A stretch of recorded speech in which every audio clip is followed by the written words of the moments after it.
नमस्कार, मैं हूं बालकृष्ण फरेजा। आप देख रहे हैं डेली लाइव। आइए शुरुआत करते हैं आज के समाचारों की। घर में घुसकर मारपीट करने वालों के खिलाफ प्रभावी कार्रवाई करने की मांग। टाउन में हुई संघ सेवी शिक्षण संस्था संघ और अग्रोहा विकास ट्रस्ट की संयुक्त बैठक।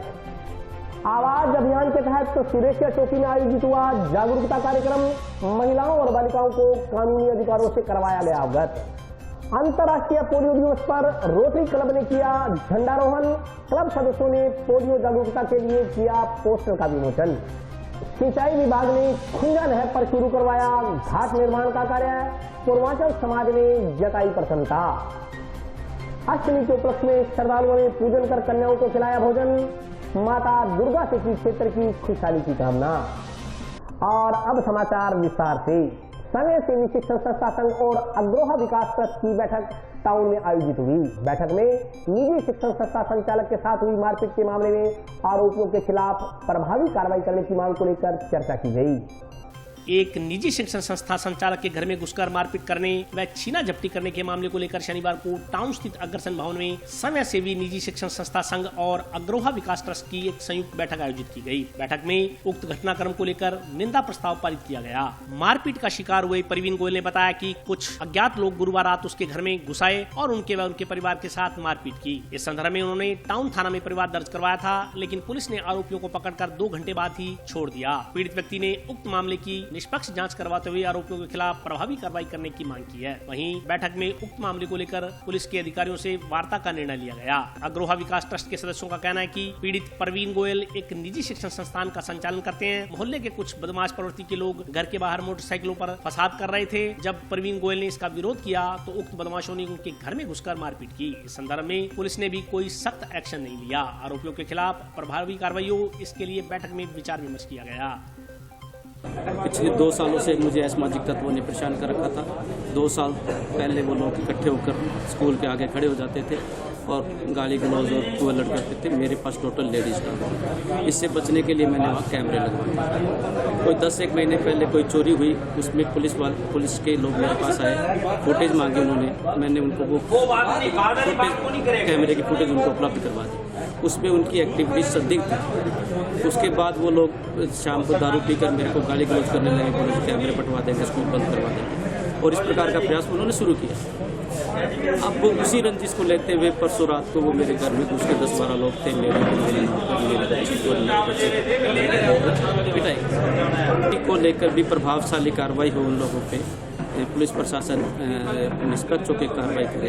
हम सब लोग स्कूल के निजी विद्यालय के लोग और अग्रवाल समाज के लोग और प्रशासन से बात करने के लिए इकाई हमानगढ़ टाउन के कार्यालय में एक मीटिंग रखी गई थी, जो कि अम्बेडकर कॉलोनी में एक विद्यालय के अंदर कुछ असामाजिक तत्वों द्वारा घर में जाकर गुरुजन जी के माता पिता के साथ धमकी करी और गाली गलौज किया, जो कि अशोभनीय हरकत थी। उसके लिए पूरे जिले लेवल के शिक्षक मीटिंग में उपस्थित हुए। परसों 22 तारीख को उनके द्वारा थाने प्रदर्शन किया गया और तत्काल उसकी एफआईआर दर्ज कराई गई, जिसके पश्चात पुलिस थाने द्वारा उनको लाकर वापस 1 घंटे में छोड़ दिया गया, जिसके में असामाजिक तत्वों द्वारा की बहुत ज़्यादा हिम्मत बढ़ जाती है। वो पुण्य अपनी गाली गलौज पे आ जाते हैं और सारा दिन वहाँ अश्लील हरकतें करते हैं। मोटरसाइकिल पे, इनफील्ड मोटरसाइकिल पे सारा दिन पटाखे चलाते रहते हैं, जिसके इलाके में दहशत बनी रहती है। उस सिलसिले में आज हमारे भवन में बैठ कर मीटिंग हुई थी, जिसके कारण असामाजिक तत्वों पर पूरी ढंग से कार्रवाई की जा सके। पुलिस के विशेष अभियान आवाज के तहत जंक्शन की सुरेशिया चौकी में जागरूकता कार्यक्रम का आयोजन किया गया। कार्यक्रम में महिलाओं व बालिकाओं को उनके कानूनी अधिकारों से अवगत करवाया गया। महिलाओं एवं बालिकाओं की सुरक्षा सुरक्षित करने के लिए पुलिस द्वारा चलाए जा रहे विशेष अभियान आवाज का आगाज शनिवार को जंक्शन स्थित पुलिस थाना अधीन सुरेशिया पुलिस चौकी से किया गया। इस मौके पर आयोजित जागरूकता कार्यक्रम में अतिरिक्त पुलिस अधीक्षक अंतर सिंह चौरान व जंक्शन थाना प्रभारी नरेश गहरा ने महिलाओं बालिकाओं की सुरक्षा सुनिश्चित करने, महिलाओं बालिकाओं को अपने अधिकारों एवं कानूनों के प्रति सजग करने, लैंगिक समानता उत्पन्न करने, महिला अपराधों में कमी लाने, युवाओं बालकों में महिला सुरक्षा एवं सम्मान का भाव जागृत करने आदि के संदर्भ में विचार तैयार रखे। इस दौरान चौकी प्रभारी एएसआई इंदिरा देवी के अलावा सुरेशिया क्षेत्र की महिलाएं व गणमान्य नागरिक उपस्थित रहे। ये जो छेड़खानी वाला ये अपराध है, इससे बचाव का क्या तरीका है? ये अपने बच्चा पैदा होता है, अपने शुरू से उसको इज्जत करना सिखाओ। माँ की इज्जत करे, बहन की इज्जत करे, चाची की, मामी की, सबकी इज्जत करे, वो पड़ोसियों की भी इज्जत करे, पड़ोस की चोरियाँ उनकी भी इज्जत करे। जब उसके दिमाग में शुरू से आ जाएगा अभी मेरे को महिलाओं की इज्जत करनी है, तो बड़ा होकर अपराध नहीं करेगा।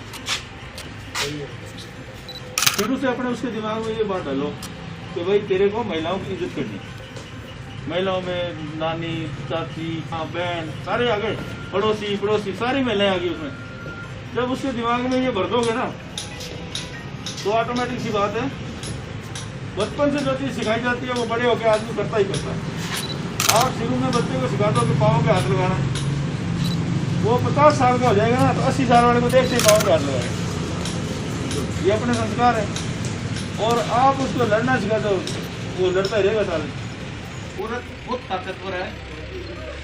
किसी बच्चा छेड़े औरत उसकी आंख तरफ देख लेगी ना तो वो मर जाएगा, उसकी हिम्मत नहीं होती। लड़की उसको छेड़ने वाले की तरफ कुछ नहीं करेगी, एक तरफ उसको घूर के देख लेगी ना तो उस लड़के की आइंदा हिम्मत ही नहीं होती वो अगले उस लड़की की तरफ देख भी ले। दूसरी बात, अपने बच्चियों को, मैं मेरे एक बेटा एक बेटी है, मैं कहता हूँ बेटा बड़ा है, मैं छोटी बच्ची को कहता हूँ ये मेरा छोटा बेटा है। मैं यही कहता हूँ, हमेशा से उसको यही कहता है ये छोटा बेटा है। फिर मैं क्या कहता हूँ, 3 बेटे हैं क्या? 3 बच्चे हैं? नहीं, तो ये छोटा बेटा हो गया, एक बच्ची है ही है और एक बड़ा बेटा, 3 हो गए। हंस के फिर वो बात टालनी पड़ती है, ये छोटा बेटा है। वार्ड नंबर 59 में आवाज़ महिला उत्पीड़न आवाज़ का एक प्रोग्राम है जो द्वारा राजस्थान पुलिस के किया गया है। हमारे वार्ड नंबर 59 में पुलिस चौकी में ये प्रोग्राम रखा गया है और काफ़ी तादाद में महिलाएं हमारे वार्ड की हम लेके आए हैं जागरूक करने के लिए। ये अगर वो घर पे बैठी किसी भी तरीके से अगर वो उत्पीड़न हो रही है या कोई समाज से वो कोई उत्पीड़न हो रही है, बाहर कहीं जाती है नौकरी पे पढ़ने कहीं, वहाँ उसको कोई अगर उत्पीड़न करता है तो ज़्यादा से ज़्यादा जागरूक करके और वो बात पुलिस को बताए, ताकि महिला जागरूक रहेगी तो हमारी जो बहन बेटी है वो सुरक्षित रहेगी। बहन बेटी सुरक्षित रहेगी तो हम भी सुरक्षित रहेंगे। आज डिप्टी हमारे अतर सिंह चौहान जी उन्होंने भी आकर के महिलाओं को जागरूक किया और महिलाओं को ये कहा कि भी ज़्यादा से ज़्यादा अगर कोई दिक्कत है, किसी तरीके की कोई परेशानी आती है तो हमारे पुलिस हेल्पलाइन नंबर पे आप संपर्क करें और बताएं, हम कानूनी कार्रवाई करेंगे। जंक्शन स्थित रोटरी क्लब भवन में शनिवार को अंतर्राष्ट्रीय पोलियो दिवस के उपलक्ष्य में झंडारोहण किया गया। इस दौरान पोलियो जागरूकता के लिए पोस्टर का भी विमोचन किया गया। रोटरी क्लब द्वारा अंतर्राष्ट्रीय पोलियो दिवस के उपलक्ष्य में जंक्शन के रोटरी क्लब भवन में झंडारोहण किया गया। इस अवसर पर क्लब सदस्यों ने संयुक्त रूप से झंडारोहण कर पोलियो दिवस की शुरुआत की। कार्यक्रम में सभी क्लब सदस्यों ने विश्व पोलियो दिवस पर पोलियो जागरूकता के लिए पोस्टर का भी विमोचन किया। क्लब पदाधिकारियों ने बताया कि विश्व पोलियो दिवस पर क्लब द्वारा शहर में जगह जगह पर आमजन को जागरूक करने के लिए बैनर लगाए गए हैं। उन्होंने बताया कि उक्त बैनर लगाने का मुख्य उद्देश्य लोगों को पोलियो के प्रति जागरूक करना है। क्लब पदाधिकारियों ने कहा कि भारत में पोलियो के बहुत कम मरीज बचे हैं, फिर भी पूरी तरह से इस चक्र को तोड़ना बेहद जरूरी है। उन्होंने बताया कि क्लब हर वर्ष विश्व पोलियो दिवस पर बच्चों को पोलियो रोधी दवा पिलाता है, परंतु इस वर्ष कोरोना महामारी के चलते सिर्फ जागरूकता कार्यक्रम का ही आयोजन किया गया है। इस मौके पर क्लब अध्यक्ष doctor Kapurilal Garg, doctor BK Chawla, Hemant Goyal, Suresh Garg, Virender Mathur, JP Garg, Ramesh Garg, Virender Goyal, Baljinder Singh सहित अन्य लोग उपस्थित थे। अंतर्राष्ट्रीय पोलियो दिवस के उपलक्ष्य में आज हम सभी रोटेरियन इकट्ठे हुए रोटरी भवन में और इसका ध्वज रेज किया गया। नेशनल के द्वारा WHO के साथ मिलकर और दूसरी भी संस्थाओं के साथ मिलकर पोलियो को हटाने का एक मुहिम चलाया गया। अब इंडिया में पोलियो बिल्कुल ख़त्म हो चुका है आगे भी पोलियो खत्म रहे, इसके एवज में आज अंतर्राष्ट्रीय पोलियो दिवस मनाया जा रहा है। रोटरी का ये बहुत बड़ा एम था कि पोलियो को ख़त्म किया जाए, और इंडिया में अब सिर्फ 2 ही कंट्रीज में रह चुका है पोलियो, और सब लगे हुए हैं, पूरा WHO लगा हुआ है, पोलियो को बिल्कुल दुनिया से ख़त्म कर देंगे। सिंचाई विभाग ने शनिवार को खुंजा नहर पर अधूरे पड़े घाट के निर्माण कार्य को पुनः आरंभ करवा दिया। निर्माण कार्य शुरू होने पर पूर्वांचल समाज के लोगों ने खुशी जाहिर की है। सूर्य देवता भगवान की जय, छठी मैया की जय, छठी मैया की। जंक्शन की खुंजा नहर पर अधूरे पड़े घाट के निर्माण कार्य को आज फिर से आरंभ कर दिया गया। घाट निर्माण कार्य शुरू होने पर पूर्वांचल समाज के लोगों ने खुशी व्यक्त की है। शनिवार को खुंजा नहर पर एकत्रित हुए पूर्वांचल समाज के लोगों ने बताया कि पूर्वांचल का सबसे बड़ा पर्व छठ महोत्सव आने वाला है। छठ पूजा के लिए घाट का निर्माण बहुत पहले से शुरू किया जा चुका था, लेकिन किन्हीं कारणों से काम अधर-जूल में ही लटक रहा था। काम को पुनः शुरू करवाने के लिए पूर्वांचल समाज के लोगों ने सिंचाई विभाग के अधिकारियों से वार्ता की थी। इसके अलावा प्रशासनिक अधिकारियों को भी इस संदर्भ में कई ज्ञापन सौंपे गए। काफी संघर्ष के बाद यह निर्माण कार्य आज पुनः आरंभ हो सका। समाज की तरफ से पूर्वांचल कमेटी की तरफ से कुछ दिन पहले सिंचाई विभाग को ज्ञापन दिया गया था, जिसकी गवाही हमारे वरिष्ठ साथी जिनके नेतृत्व में हम सिंचाई विभाग के SC बेनीवाल जी से मिले थे। जो काफ़ी सालों से जो समस्या चली आ रही है छठ घाट की, जो अभी तक पूर्ण नहीं हुआ है, जिसका जो वादा किया था वो थोड़ा अधूरा बना था, तो इसके लिए हम चौधरी हमारे विधायक जी कांग्रेस के चौधरी विनोद कुमार जी से मिले, और जिन्होंने तुरंत प्रभाव से निर्णय लेते हुए बड़े अधिकारियों से बात की, और उसके फलस्वरूप आज ठेकेदार ने यहाँ पर सामान माल घेर दिया है इसको बनाने वाला। और इसमें हमारे सबसे ज़्यादा खुशी की लहर है कि जो ये त्यौहार आने वाला है, एक कोविड-19 को देखते हुए इनको थोड़े घाटों की और ज़रूरत है, जो अभी पूर्ण हो जाएंगे, और जिससे छठ माता का जो त्यौहार है वो भली भांति बन सकेगा। मैं प्रशासन का धन्यवाद करता हूं कि उन्होंने जो भी किया वो बहुत बढ़िया और सार्थक और समर्थक काम किया है। सर्वप्रथम सबसे पहले मैं ये कहना चाहता हूं कि जो सूर्य का पूजा होता है वो हमारे लिए और हर धर्म के लिए जो है सर्वोपरि होता है, और उसके लिए हर धर्म को साथ मिल करके करना चाहिए, जो कि हमारे जीवन में वो प्रकाश फैलाता है। इससे अधिक मैं और कुछ नहीं कह सकता हूँ। इसलिए नहीं कह सकता हूँ क्योंकि सूर्य एक ऐसा देवता है कि जो सबके जीवन में प्रकाश फैलाता है और सबके जीवन में प्रकाश फैलाता रहे। अष्टमी के उपलक्ष्य में शनिवार को टाउन व जंक्शन में श्रद्धालुओं ने पूजन कर कन्याओं को भोजन खिलाया। पिछले एक सप्ताह से चल रहे माता के नवरात्रों में शनिवार को अष्टमी का पर्व मनाया गया। इस दौरान टाउन तथा जंक्शन में कन्या पूजन कर कन्याओं को तिलक लगाकर उनको भोजन करवाया गया। जंक्शन में त्रिवेणी धाम पैदल यात्री संघ द्वारा शनिवार को अष्टमी के उपलक्ष्य में 51 कन्याओं को भोजन वितरित किया गया। आयोजकों ने बताया कि भंडारे में कोरोना के दृष्टिगत बालिकाओं को मास्क भी वितरित किए गए। उन्होंने बताया कि संस्था पिछले कई वर्ष से भंडारे का आयोजन करती है। इसी क्रम में आज माता की पूजा कर कन्याओं को भोजन करवाया गया। इसी प्रकार टाउन में महावीर दल धर्मशाला में कन्या पूजन का कार्यक्रम किया गया। इस मौके पर कन्याओं को भोजन खिलाया गया। संस्था सदस्यों ने बताया कि सनातन धर्म में नवरात्रों का बहुत महत्व है। कन्याओं को माता का रूप माना जाता है। नवरात्रों के 9 दिन माता के अलग अलग स्वरूपों की पूजा अर्चना की जाती है। वहीं अष्टमी के दिन कन्याओं के पूजन को शुभ माना जाता है। संस्था सदस्यों ने इस दौरान धर्मशाला प्रांगण में बने मंदिर में माता को भोग लगाकर कन्याओं को प्रसाद वितरित किया। जो कन्या पूजन है वह नव रोज दुर्गा होता है, और उसमें शांति के प्रतीक होती है। और सनातन धर्म का बढ़ावा जो वैसे जैसे राक्षसों का संहार किया था माँ ने, हर रूप बदल कर वैसे ही उनका महत्व दिया जाता है। और नवरात्रा यह 4 है, उसमें 2 गुप्त रहते हैं और 2 ओपन है। उसमें माँ भगवती की और यह जो सृष्टि है वो माँ ही देन है, और उसमें प्रचलित है। और उसमें सब सनातन धर्म वाले जो हिंदू लोग हैं वो मानते हैं, माँ दुर्गा का पूजन करते हैं। जगह जगह उसका उत्सव उल्लास से साथ मनाया जाता है। त्रिवेणी धाम पैदल यात्री संघ द्वारा पिछले 22 सालों से 23 सालों से ये भंडारा लगातार लगाया जा रहा है, और इस बार भी इसका कंजकों का पूजन किया गया अष्टमी के अंदर, और उनको 51 कन्याओं को भोजन करवाया गया, और उनको उपहार स्वरूप मास्क वितरित किए गए। सैनिटाइजर भी करवाया गया, जो कोरोना के तहत ज़रूरी था। और हम इसके साथ साथ हम लोग शहरवासियों को और अन्य को भी ये भोजन का वितरण करवाया गया और परमात्मा से शहर की सुख समृद्धि के लिए भी कामना की गई। और अभी वक्त ब्रेक का, हाजिर होता हूँ छोटे से लेकर।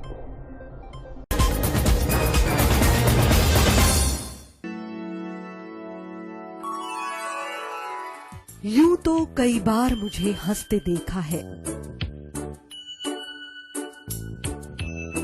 पर ये हंसी कुछ और है। ये गहना मुझ पर जचता है, पर ये महज एक गहना नहीं, ये रूपरेखा है मेरे मन की, हंसती खिलखिलाती लहरों की, जो आतुर थी अब तक मुझ पर सजने को। इसलिए ये गहना ही मेरा सच्चा श्रृंगार है, श्रृंगार है, श्रृंगार है।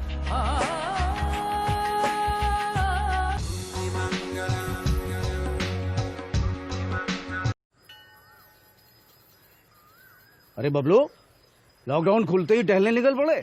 महामारी अभी फैली हुई है। सरपंच जी, टहलने नहीं, काम पे वापस जा रहे हैं। तुझे डर नहीं लगता वायरस पकड़ लेगा? पहले थोड़ा बहुत डर लगता था, फिर पता चला कि अगर मैंने पूरी सावधानी बरती तो ये बीमारी होने की संभावना कम है। सबसे महत्वपूर्ण है ये मास्क। काम पर मास्क हमेशा पहनूंगा, समय समय पर हाथ धोता रहूंगा और दूसरों से हर वक्त कम से कम 2 गज की दूरी बनाए रखूंगा। खुद को, दूसरों को और अपने परिवार वालों को भी सुरक्षित रखूंगा। अरे भाई, मेरी जिम्मेदारी बनती है तुझे चेतावनी देना, सो दे दिया। जब देश के मेडिकल और स्वच्छता कर्मचारी रोज कोरोना वायरस से लड़ने का काम कर रहे हैं, तो हमारी भी तो जिम्मेदारी बनती है अपना काम करने की। बबलू, तुझे कुछ हो गया तो? हजारों लोग इस बीमारी को हराकर ठीक हो चुके हैं, और अगर किसी कारण मुझे ये बीमारी हो भी जाए तो सरकार ने अस्पताल में हमारे इलाज के लिए पर्याप्त व्यवस्था कर रखी है। ये घबराने का वक्त नहीं, एक दूसरे का हौसला बढ़ाने का वक्त है।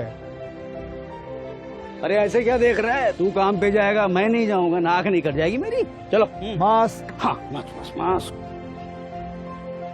अरे नाक तो ढक लो। हाँ। कोरोना वायरस से हमें लड़ाई जारी रखनी पड़ेगी, और उससे डर कर नहीं, पूरी सावधानी के साथ डट कर चलिए। रुकी जिंदगी को आगे बढ़ाएं, देश को आत्मनिर्भर बनाएं। जय हिंद।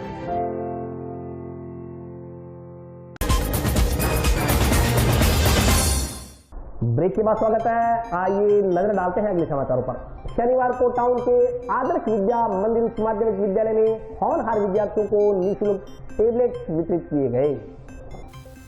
टाउन स्थित आदर्श विद्या मंदिर उच्च माध्यमिक विद्यालय में शनिवार को उत्कृष्ट संस्थान जोधपुर द्वारा निःशुल्क टेबलेट वितरित किए गए। इस दौरान बालिकाओं को कक्षा 10वीं में उत्कृष्ट परीक्षा परिणाम हासिल करने पर इलेक्ट्रॉनिक टेबलेट्स दिए गए। आयोजकों ने बताया कि वर्तमान में कोरोना के चलते विद्यार्थियों को ऑनलाइन शिक्षा से जोड़ने के लिए उत्कृष्ट संस्थान की ओर से निःशुल्क टेबलेट योजना चलाई जा रही है। इसका उद्देश्य होनहार विद्यार्थियों को शिक्षा के लिए प्रोत्साहित करना है। उन्होंने बताया कि वर्तमान में ग्रामीण क्षेत्र में बेहतर शिक्षा की उपलब्धता नहीं होने के कारण होनहार विद्यार्थी कहीं न कहीं शिक्षा के क्षेत्र में पिछड़ रहे हैं। ऑनलाइन शिक्षा ही अब एकमात्र विकल्प रह गया है। उत्कृष्ट संस्थान की तरफ से होनहार विद्यार्थियों को संबल और प्रोत्साहन देने के लिए यह योजना शुरू की गई है। इस मौके पर बोलते हुए वक्ताओं ने कहा कि इलेक्ट्रॉनिक उपकरण का उचित और अनुचित इस्तेमाल करना विद्यार्थियों के अपने हाथ में है। ऐसे में सभी विद्यार्थियों को स्वतः सुनिश्चित करना होगा कि वे अपना रुझान केवल शिक्षा की तरफ रखना चाहते हैं या अन्य किसी और विषय पर। आयोजकों ने बताया कि ग्रामीण क्षेत्रों में नेटवर्क की समस्या के निराकरण के लिए ऑफलाइन कोर्स टेबलेट्स में अपलोड कर दिए गए हैं, जिससे किसी भी विद्यार्थी की शिक्षा प्रभावित नहीं होगी। इस मौके पर बोलते हुए विद्यार्थियों ने उत्कृष्ट संस्थान संचालकों का धन्यवाद ज्ञापित किया।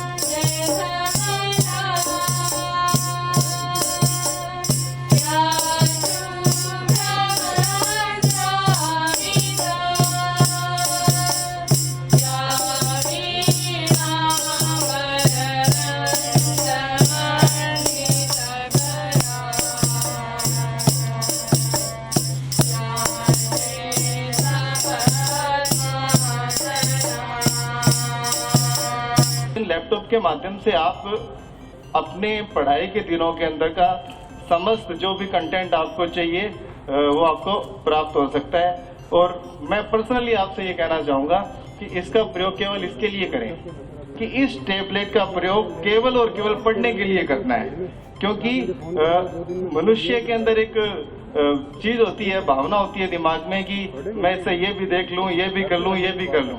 वो एक साथ बहुत सारे काम करना चाहता है। तो इस टैबलेट से आप बहुत कुछ कर सकते हैं, परंतु आपको बहुत कुछ करना नहीं है।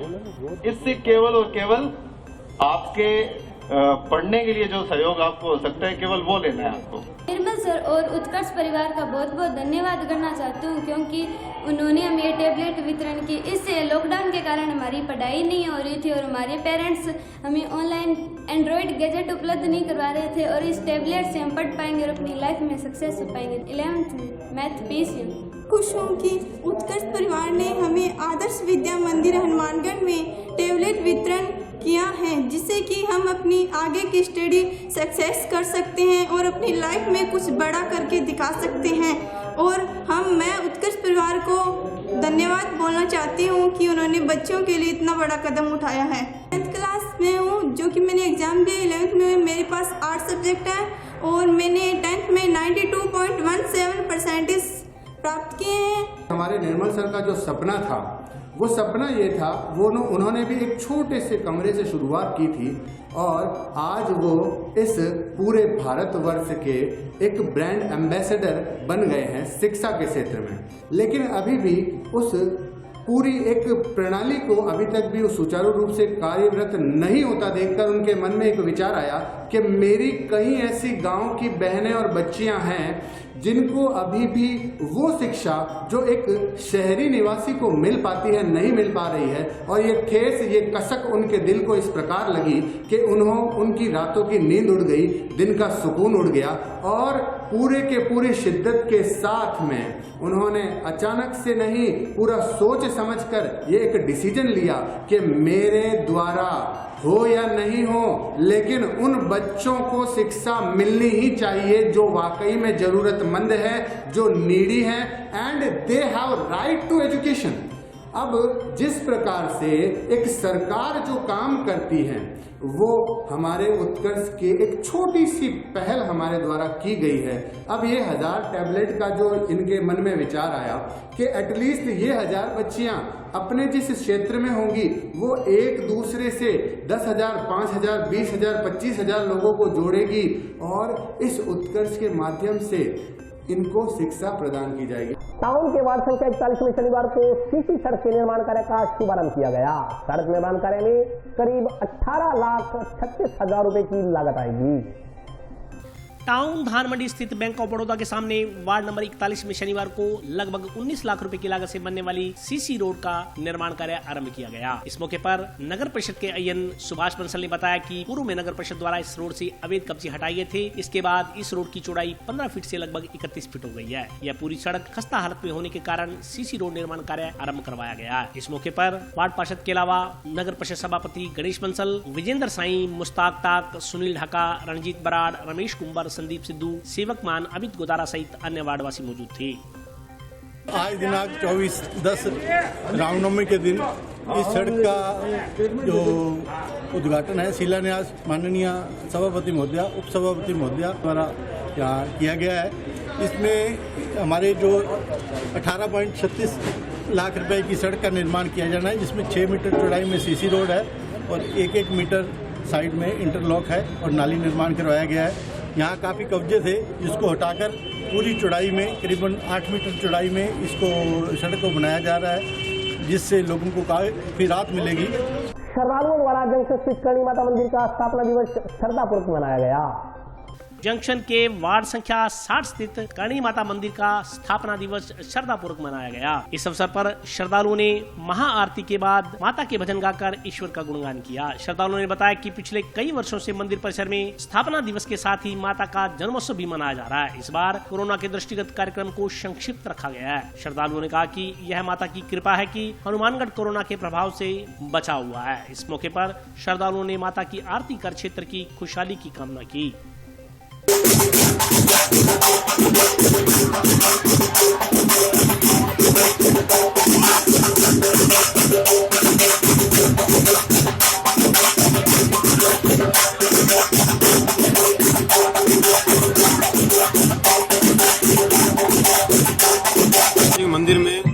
माता जी का 633वां जन्म बड़ा ही धूमधाम से बनाया गया।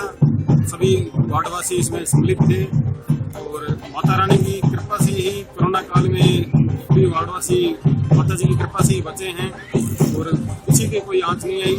माता जी का आशीर्वाद हमारे साथ है, हमेशा ही रहेगा और बड़े ही हर्षोल्लास के साथ माता जी का 633वां जन्मदिन मनाया गया। और आज के लिए बस इतना ही। कल फिर हाजिर होता हूँ नए समाचारों के साथ, तब तक के लिए नमस्कार।